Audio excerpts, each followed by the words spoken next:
Hey, this is Bill from Cowboy Percussion with another weekly shop update.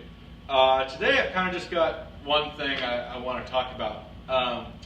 If you are a woodworking nerd like me, you already know this story, but in 1979, Gary Knox Bennett, who is a master craftsman and furniture designer, submitted a piece in the New Works in Wood show at the Contemporary Artisans Gallery in San Francisco, a piece called Nail Cabinet.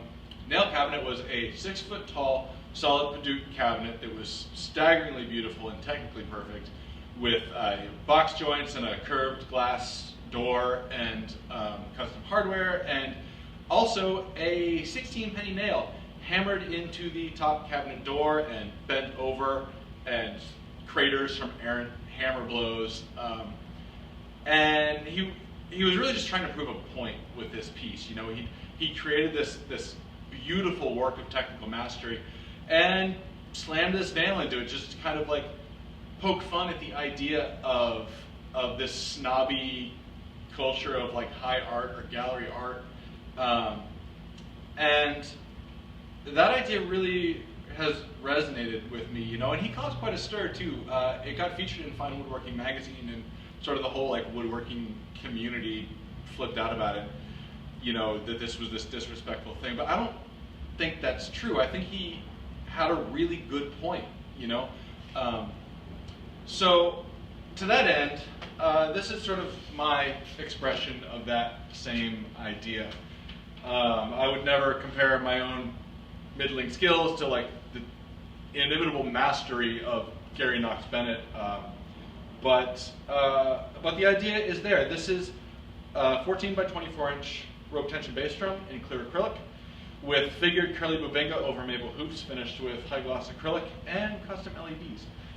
And you know, I think as musicians we tend to get really sort of precious about tradition, about the way that we do things and the tools that we use. And even me, you know, as a bass player, I've been using the same strings on my basses forever, and a new product comes to market and my gut reaction is, oh, that probably sucks. You know, it's like something comes to market and there's no tradition behind it. It hasn't been around forever, so you just kind of assume that it sucks. And this is a really, really kind of bad way to look at things, right? We miss out on so much innovation and great new ideas and new things because we kind of tend to write off and dismiss these things. And I think the classical music world has kind of got a real problem. The classical music world, I mean, that's my background, that's kind of my thing. And you know, orchestras all around the country, ticket sales keep going down and down, but it's new ideas and innovation that are going to bring in new audiences. I'm not talking about playing pop music in an orchestral context. I'm talking about fresh ideas of musical interpretation, and supporting contemporary composers and bringing new works into the concert hall. To that end, this drum is sort of my first offering in my what will probably be a lifelong quest for the perfect orchestral field drum. This is a 12 by 17 inch maple snare drum with Carillion birch over maple hoops. Got a kangaroo skin batter head and a Swiss snare side head.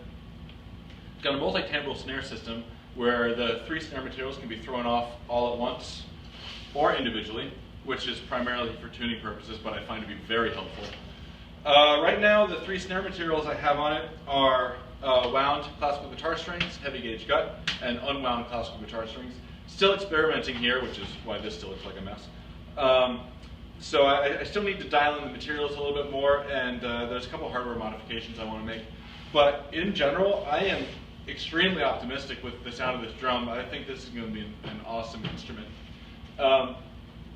And yeah, I know using rope tension drums in an orchestral context is pretty unconventional, but you know, like I said, I think that whether it's with our instruments, our implements, or the music we play, the way we interpret it, I think that bringing in new ideas and doing things in new ways is really where the future of our craft lies.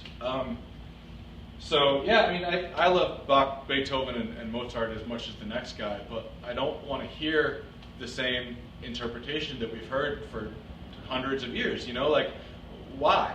If we're going to play these works, we should be bringing in new ideas and new interpretations. And like I said, bringing contemporary music into the concert hall is such a wonderful thing, and in these sort of new ideas and innovative concepts, that's where we're going to find our new audiences. So anyway, I'm going to get off my soapbox now and get back to work, but thanks for listening to me rant, and see you next time.